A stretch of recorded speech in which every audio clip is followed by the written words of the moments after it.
ever wondered about being a physics high school teacher? Are you already interested in a career as a physics secondary educator and have some questions or concerns regarding high school teaching? We plan to answer some of those questions and hopefully challenge some of your beliefs, not only about being a physics educator, but about the overall teaching profession within science, technology, engineering, and math field. Hi, my name's Thomas Brown. I'm the teacher in residence with the Physics and Astronomy Department here at Appalachian State University, located in Boone, North Carolina. Over the last 26 years, I've taught physics along with other STEM courses at Watauga High, also located in Boone. And during that time, I've worked with 13 student teachers, a multitude of interns, and have helped lead numerous summer workshops for North Carolina teachers interested in developing their science pedagogical skills. Some of those former student teachers will be here today sharing their thoughts about the journey they took through the physics secondary education program at Appalachian. We'll also talk about what a rewarding and financially stable career this can be, both the national and international demand there is for STEM teachers overall. You also hear about the multiple pathways to teacher licensure from the director of the physics education program, and about the physics and astronomy department from the department chair. Appalachian State University is invested in doing everything possible in helping you become a physics secondary educator. Teaching is not something I always thought I wanted to do. I was all over the place with my decision to college. I thought I wanted to be a lawyer, went into international economics. I was like, yeah, this isn't right for me. Then I went into anthropology, took a class and was like, nope, not this either. And then I kind of found my way and wiggled my way home to physics. And it wasn't until I got involved in outreach events and science programs that I decided, okay, this is kind of cool. I'm really enjoying working with people, educating the public, and just engaging with others during the process. And so then it wasn't until my junior year that I kind of found my home with physics education.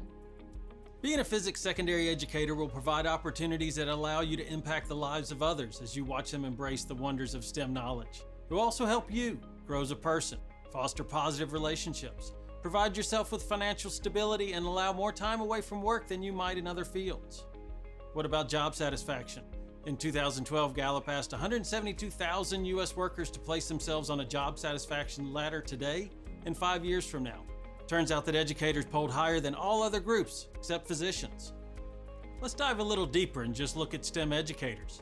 In another survey, 60 STEM teachers were asked the question, what provides you with day-to-day satisfaction? As you can see from these responses, there are a variety of reasons people achieve satisfaction. The top two, student relationships and work schedule, are just a few of the reasons we mentioned previously about why being a physics secondary educator is a great job. The most rewarding aspect about teaching is the growth that you see in students. I've been lucky enough to have students as freshmen and then see them again as juniors and seniors. And you really see the growth in them, not just in what they're learning, but also in who they're becoming as people, moving from kids, right? Ninth graders are typically just big kids, into becoming adults and kind of finding their way in the world. For me, the relationships that I made with my students and watching them grow as learners was absolutely the best part of the job. The flexibility in my schedule allowed me to achieve other professional and personal goals outside the classroom, from sponsoring student clubs and being an active father with my daughter's interests. Finally, the autonomy I had in my classroom allowed me to grow as an educator, which helped keep the material challenging, and the colleagues that I worked with both supported and challenged me over the years. Not only is teaching an emotionally rewarding profession, but it's financially rewarding as well. At the national level, mid-career teachers make somewhere between $60,000 and $130,000 per year, and this is for a 10-month contract, not a 12-month contract typical with other jobs. Here in North Carolina, teachers earn a starting base salary, much like many other states. You also find that salary and offerings vary from county to county, depending on cost of living calculations and additional supplements. Some things to keep in mind about your salary is that it's usually for a 10-month contract. You can also add to your salary by coaching or serving as a faculty sponsor during the school year. In almost all states, there are significant raises for years in service spent in teaching, as well as for additional degrees earned and certifications. Besides grading after school some nights, I would say my schedule is pretty flexible. It allows me the opportunity to be involved in after-school activities. On top of being a teacher, I also coach soccer, so it has really allowed me that time to focus on the team and be able to enjoy my time outside of school. Looking at national rankings of salary for teaching professionals, you can find that salaries vary quite a bit from state to state. And the degree you receive here at Appalachian meets the Department of Public Instruction requirements to teach physics at the high school level and has reciprocity agreements with the following states at the time this video was produced. Opportunities to supplement your base salary are available as well. There's coaching, working with school-sponsored clubs, picking up extra classes during the summer months, tutoring, and even having enough out-of-school time to pick up a part-time job somewhere else. One of the most rewarding summer jobs I ever had was working with teachers from across the state, helping them improve their pedagogical skills. So you don't go into teaching thinking that you're going to have a gigantic salary. You know that part of the reward is going to be the job itself. But as long as you know the standard of living for where you are and where you want to be, what you want to be able to do in life, the teacher salary is substantial enough to do that. You also have summers and that sort of thing where you can have side jobs if you choose, or if you need to make extra money to do something. You have that time and flexibility. Let's look at the difference in starting and mid-career salaries for teachers in grades 7 through 12 and teaching faculty at colleges and universities. The college salaries are national averages from the American Institute of Physics Salary Calculator for folks with PhDs in full-time teaching roles that are not tenure-track faculty. Tenure-track positions are different types of jobs that have big components of their evaluation based on research and publication. Looking at the graph, you'll see that the beginning years, secondary teachers and teaching faculty at colleges make similar salaries. If you look at year 15, middle school and high school teachers have received regular pay increases, outpacing the typical teaching faculty at universities. Most high school teaching jobs have better retirement benefits than other jobs you can get with the same degree. The national average age for teacher retirement is 59. Personally, I'll be able to retire from North Carolina in my mid-50s, with a retirement package that includes health insurance and a salary that's just over 80% of what I'm making right now. So, what options are out there that will help provide funding for your physics secondary education degree? The most effective way are student loan forgiveness programs and scholarships that are available for math and science teachers that are not found with other programs. Teach grants, for instance, are federally funded grants for anyone eligible for federal loans. It's free money if you teach for a 4-year period within 8 years of a teaching program completion at a low-income school.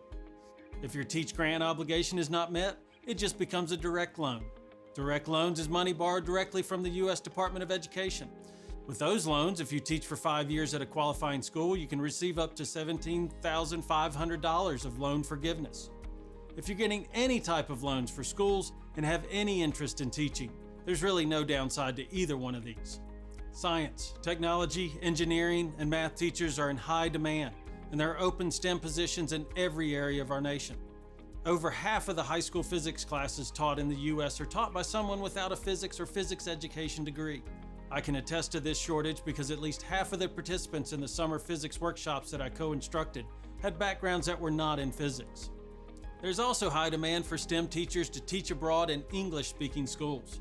Students often think that this is referring to teaching English, but it's actually referring to STEM teaching jobs. I have some friends that have taught in South America, Asia, and have been based in Europe for the last few years. Seems like a wonderful way to see the world. Not only is the pay better than most people think, but the demand for teachers overall, and teachers of math and science in particular, is really high. If being a physics high school teacher is starting to sound like a good job, we have great programs at Appalachian State University. I'm Dr. Tanya Coffey, and I'm the Program Director for Physics Secondary Education here at Appalachian State. If you want to teach high school physics, we have 3 options for you. First, you can major in physics with a concentration in secondary education. Second, you can major in another science or math with a concentration in secondary education and get a minor in physics. A minor requires 18 credit hours of physics, usually about 5 college classes. Both of these options are 4-year degrees.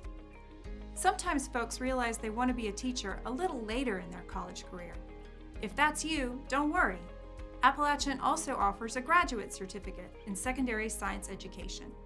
This program is for folks who finish their undergraduate degree in science or math and want to teach it in high school.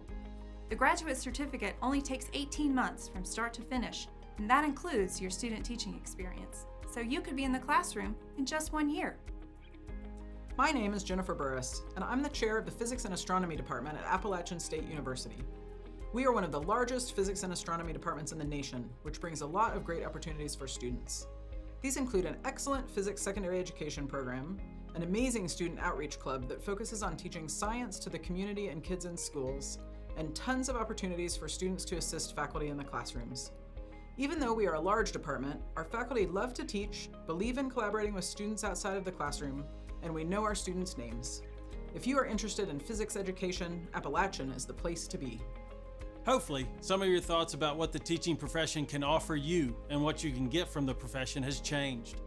Teachers in the United States rate their lives better than all other occupation groups, trailing only physicians. Teachers specializing in math and science are in high demand, with job opportunities almost anywhere here in the United States and abroad. Teachers in the math and science area can qualify for student loan forgiveness and scholarship programs. Starting pay in Raleigh, North Carolina averages $41,000 and mid-career pay averages $58,000 for a 10-month contract. Finally, remember the real benefits from teaching a STEM subject is the impact you have on our students and our society. We hope we were able to answer some of the questions you had, and I was able to provide new information about the physics secondary education program here at Appalachian State University. If you have any further questions, please feel free to reach out to any of us at physics.appstate.edu.